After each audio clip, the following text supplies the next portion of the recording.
The other day, a friend of mine was saying how her colleague is moving to another job within the IT industry and how he managed to get a really good package. And she mentioned something like 12 to 15 lakhs per year. And I asked how many years of experience, and she said, well, around 3 years or so, which got me thinking. I mean, I have been working for around 15 years now. 15 years back, I remember our on campus starting salary used to be in the zone of 8 to 12 lakhs per annum. So, is it the case that over the last 15 years, for freshers or for people with lesser experience, salaries have just stagnated? Meanwhile, prices today are, of course, much higher than they were 15 years back. But look, here's the thing. You could be below the poverty line, or you could be one of the millions of Indians that are lining up for only a few thousand railway or police constable jobs. You could be a struggling fresher, or you could be a middle rung manager that they call vice president just to make you feel important. Or you could be so important that your wedding gets the government to convert your local airport into a temporary international airport just for your guests. There is one thing common across all of you, which is day in and day out, you're always spending.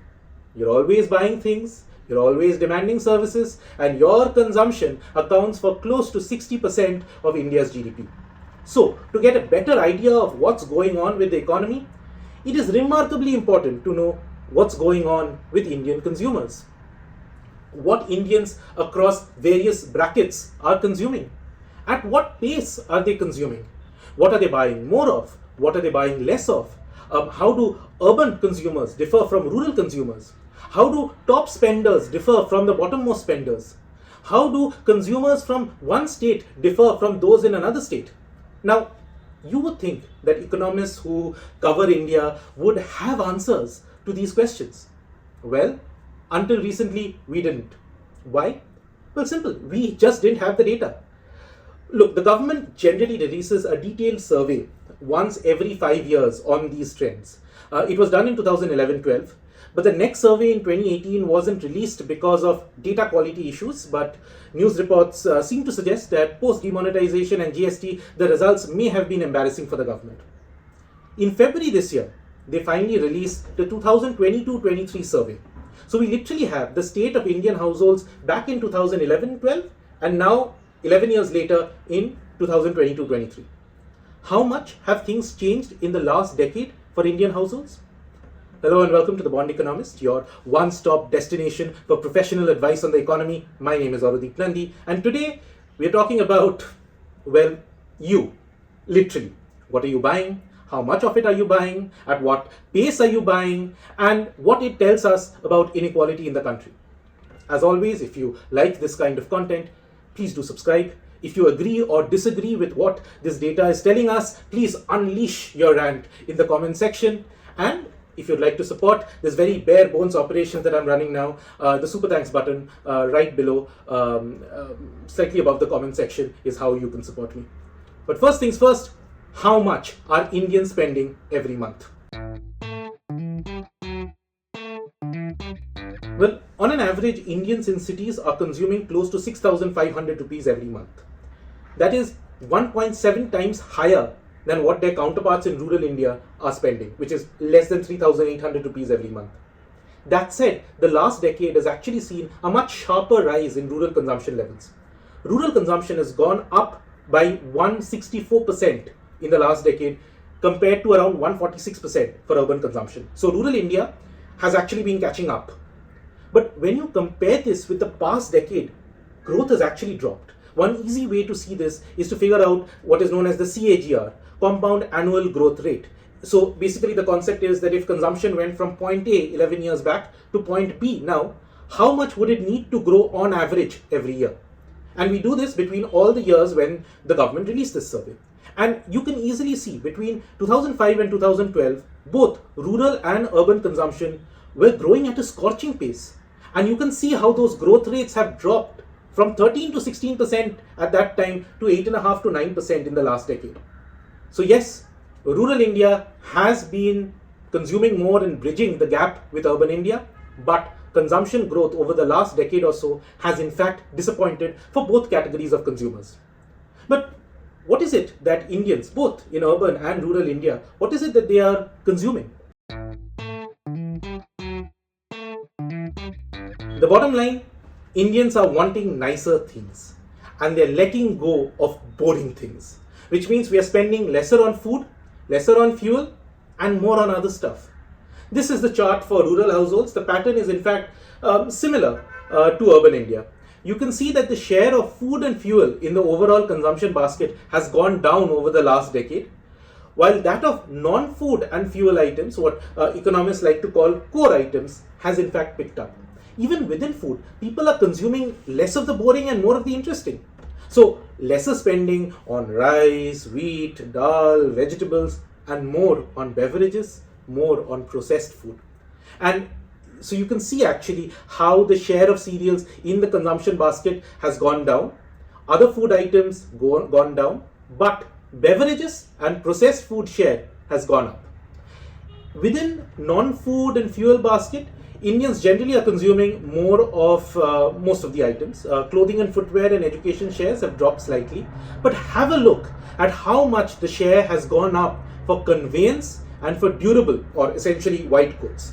So basically we are spending lesser on food, and within that replacing staple foods with processed foods and beverages, and we are spending much more on travel, much more on electronics, appliances, cars.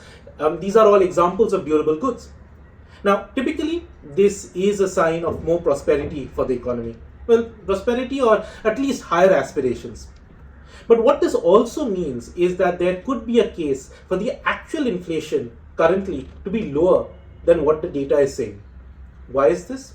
I mean, after all, what is a consumer price index, inflation? In the consumer price index, we list out all the things that Indians popularly consume. We check their prices and combine them into an index based on some assumptions on the share of each item in our consumption basket. For instance, currently we operate under the assumption that food and beverages account for around 54% of the consumer basket. This is based on weights as of 2011-12. Now, this makes food the most important driver of overall inflation in India, which means that every time we have bad monsoons or an issue globally and cereals or pulses or vegetable prices shoot up, you see headlines like overall inflation is out of control. But if Indians are indeed consuming less of these food items, we should also be allocating lesser weight on price movements to these items. Now in 2022-23, when inflation was at multi-year high of 6.7%, or in 2023-24, when it is currently averaging around 5.4%, well above the RBI's target of 4%, much of this inflation has been driven by higher food prices. Now, if the government decides to give lesser weight on food inflation, well then obviously overall inflation is likely to be lower. So if you compare the average monthly consumption of the top 20% of the households and see how much that is higher than the bottom 20%, it has actually come down from 2011-12 levels.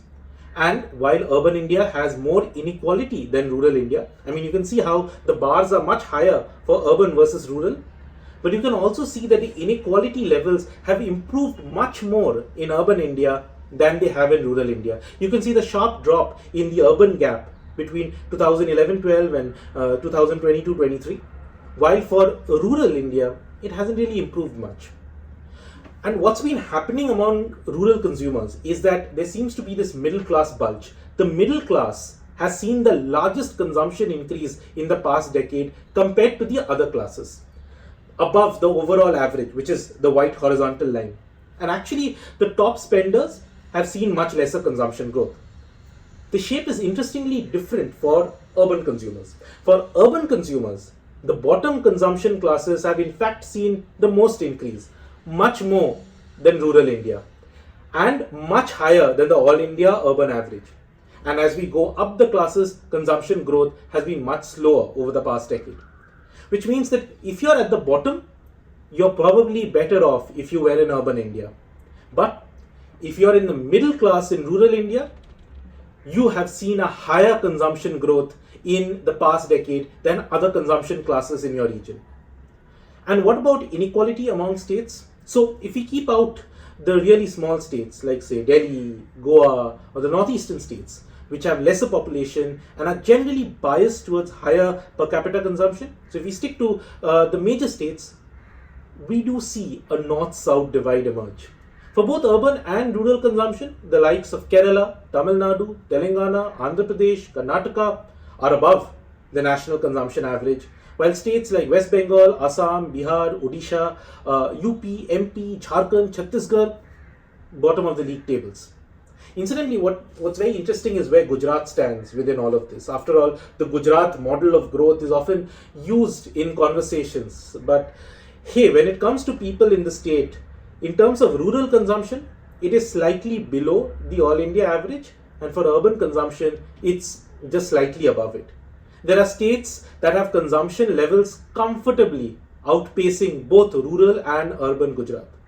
I mean, what would be interesting is to see not just consumption levels, but actually the income levels across the states, but that data sadly isn't available. So, what have we learned about Indian households? One, rural India is catching up with urban India. Two, both set of consumers are moving away from staples to more processed food and towards higher spending on travel and white goods. And three, their consumption growth in the last decade has slowed.